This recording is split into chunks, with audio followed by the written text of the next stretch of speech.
Dear students, हम बात करने वाले हैं लोक शिक्षण संचालनालय मध्य प्रदेश भोपाल द्वारा राष्ट्रीय उपलब्धि सर्वेक्षण 2021 प्रैक्टिस पेपर थर्ड सामाजिक विज्ञान कक्षा 10वीं के लिए। तो हमने पिछले वीडियो में बता चुके हैं। अब हम 46 नंबर की क्वेश्चन से आगे बात करने वाले हैं। निम्नलिखित में से किस राज्य को लॉर्ड डलहौजी द्वारा कुशासन के बहाने ब्रिटिश राज्य में मिला लिया गया था? तो कौन सा राज्य है जिसको लॉर्ड डलहौजी ने कुशासन के बहाने ब्रिटिश राज्य में मिला लिया था? तो इसका जो राइट आंसर होगा वो होगा अवध। अवध को ब्रिटिश राज्य में मिला लिया था। उसके बाद अगला क्वेश्चन है,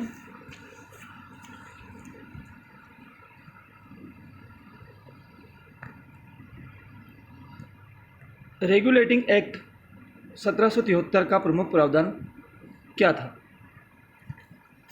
ऑप्शन नंबर 1 है कोलकाता में सर्वोच्च न्यायालय की स्थापना, बंगाल के गवर्नर को मुंबई एवं मद्रास प्रेसिडेंसी का गवर्नर बना दिया जाना, गवर्नर की सहायता के लिए 20 सदस्यों की परिषद बनाई गई। नीचे दिए गए कोड में से सही का आपको चयन करना है। अब इसका जो राइट आंसर होगा वो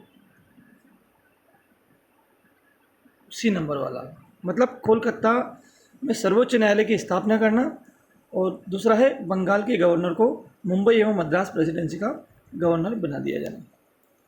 तो आप नोट डाउन कर सकते हैं। उसके बाद 15वीं शताब्दी में सर्वप्रथम भारत आने वाले व्यापारी कौन थे? बात कर रहे हैं 15वीं शताब्दी की। तो 15वीं शताब्दी में भारत में सर्वप्रथम आने वाले व्यापारी कौन थे अपने को बताना है। जो पुर्तगाली 15वीं शताब्दी में भारत को आए थे, इसका जो राइट आंसर होगा वो पुर्तगाली होगा। नेक्स्ट देख लेते हैं, ऐसा लोकतंत्र जहां जनता अपने प्रतिनिधि चुनकर भेजती है क्या कहलाता है? जैसे हमारे भारत में जनता के द्वारा चुने गए नेता ही पार्लियामेंट में जाते हैं, तो ऐसे लोकतंत्र को क्या कहा जाता है? उसे कहा जाता है अप्रत्यक्ष लोकतंत्र।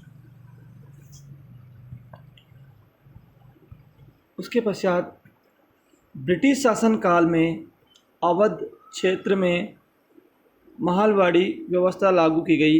यह महल का क्या अर्थ है? तो महलवाड़ी जो व्यवस्था थी उसमें महल का अर्थ है गांव, महल से अर्थ होता है गांव। इसका राइट आंसर होगा। अगला है, ब्रिटिश शासन काल में भारतीय व्यापार पर निम्नलिखित में से कौन सा प्रभाव नहीं पड़ा था? जब ब्रिटिश का शासनकाल था तो भारतीय व्यापार पर कौन सा प्रभाव नहीं पड़ा? तो जो इसका राइट आंसर होगा वो होगा भारतीय वस्तुएं महंगी बिकने लगी। अगला क्वेश्चन है, पुर्तगाली व्यापारियों ने काली मिर्च एवं मसाले के व्यापार पर एकाधिकार प्राप्त करने के लिए सबसे पहले कहाँ पर दुर्ग स्थापित किया?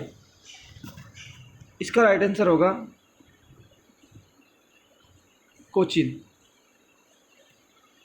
अगला देख लेते हैं, कृषि में निम्नलिखित में से किसको शामिल किया जाता है? तो कृषि में केवल खेतीबाड़ी को, वानिकी को या पशुपालन को? तो इसके तीनों आंसर है, मतलब इसका जो राइट आंसर हो जाएगा वो उपरोक्त से भी आ जाएगा। उसके बाद किस आधार पर विभिन्न देशों को पिछड़े देश, विकसित देश, विकासशील देश आदि में वर्गीकृत किया जाता है?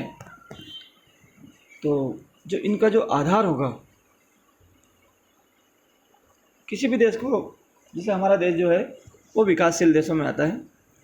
बड़े बड़े जो देश है जैसे अमेरिका है वो विकसित देशों की श्रेणी में आता है, और कुछ देश ऐसे भी हैं जो कुछ पिछड़े हुए देशों की श्रेणी में आते हैं जिनकी इकोनॉमिक कंडीशन बहुत ज़्यादा ख़राब है। तो वो मापदंड क्या है, तो वो निकाला जाता है प्रति व्यक्ति आय या राष्ट्रीय आय से, उसका वर्गीकृत किया जा सकता है। रोपण कृषि एक कारखाने की इकाई की तरह है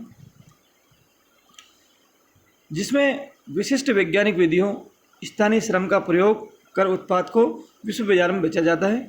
इसके अंतर्गत उत्पादित की जाने वाली फसलें, तो इसका जो राइट आंसर होगा वो होगा रबर और चाय।